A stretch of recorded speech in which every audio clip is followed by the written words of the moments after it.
He blocked the door with his arm. I could smell the turkey, hear the laughter, clinking glasses, Mariah Carey in the background. But all I saw was him, my son, standing between me and the family table, with that look I used to reserve for strangers asking for favors. "You're not our family anymore," he said. Behind him, his wife laughed. Not loud, not obvious, just a soft, smug curl of her lip. Enough. Enough to confirm what I already knew. I didn't speak, just nodded. Then I turned around, got in my car, shut the door, dialed one number. The line rang once. "Go ahead," I said. 5 minutes later, the guests stood up from the table and left. Not one glance back, not one word, just the scrape of chairs, the sound of doors opening, coats sliding on, then silence. A silence they didn't expect, a silence they earned. I met her at a fundraiser 8 years ago, his wife, Eliza. She was charming, polished, the kind who made eye contact too long and smiled too little. My son introduced her like a trophy he hadn't yet unwrapped. I knew the type. I used to audit people like her for a living, corporate sharks wrapped in silk. I smiled, shook her hand, and said nothing. But I watched. She latched onto my son's insecurities like vines on stone. He'd always been desperate to prove he wasn't living in my shadow. She turned that into her leverage, fed his ego, starved his backbone. Slowly, I stopped being consulted, then stopped being invited, until I was barely tolerated. Last Christmas, I caught the first real crack. They hosted dinner, their first time. The guest list looked like a corporate portfolio, investors, influencers, a local politician. I brought wine, sat quietly. Then I overheard her in the kitchen, whispering, sharp. "He brings nothing, not even conversation. He's just dead weight. My father-in-law or a fucking ghost, I swear." And my son? He didn't correct her. He laughed. That was the moment something inside me stopped hoping. This year, I was invited late, 2 days before. I knew what that meant, an obligation. I still bought gifts, wrapped carefully, labeled every tag by hand. I even brought the family photo album, thought maybe nostalgia could soften whatever calcified inside him. Instead, I got a locked door and a cold sentence.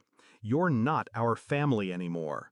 So I made the call, one call, to Anna, my former secretary, 30 years younger, sharper than most lawyers, loyal. Because over the last year, I had quietly shifted things. My son thought the house they lived in was under his name. It wasn't. It was held in a family trust, one I created when he married, just in case.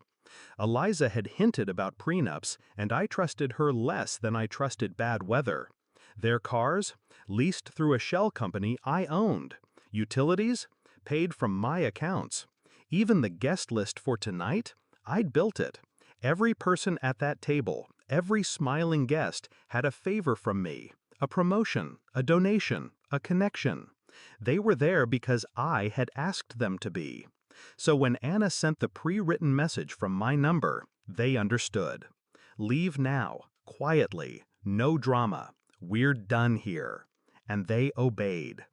I don't know how long they stood in that silence. I imagine Eliza fuming. I imagine my son, blinking, confused, like a child who just broke something expensive and can't undo it. They called me later that night, voicemail. "Dad, what's going on? Everyone left. Eliza says, 'Look, can we talk?'" Then a second one. "You're being dramatic. This isn't how you solve things." And finally, a third. "I need to know, are we cut off?" Yes. The fallout took a week. I revoked the trust. They had 30 days to vacate the house. The leased cars were collected within 48 hours. Eliza tried to play nice, called me dad again, sent cookies. I mailed them back. I didn't scream. I didn't curse. I didn't beg for respect. I just ended the game with quiet, clinical precision. People think revenge is about anger. It's not. Anger burns fast and leaves smoke. Revenge, real revenge, is cool. Still, it waits. I waited. I gave him chances, years of them. He let someone chip away at his soul, and when it was gone, he looked at me like I was the extra piece. So I removed myself from the board. Then I took the board with me. Do I miss him? No. I miss the version of him that hugged me at graduations and cried when his mother died. But that boy's gone. What remains is a man who mistook kindness for weakness and thought blood meant forever. But respect? Respect is earned, and I owe him nothing now. Christmas looks different this year, quieter, but peaceful, because for the first time I didn't sit at a table wondering what I did wrong. I sat at my own table, knowing exactly what I did right, and I slept well.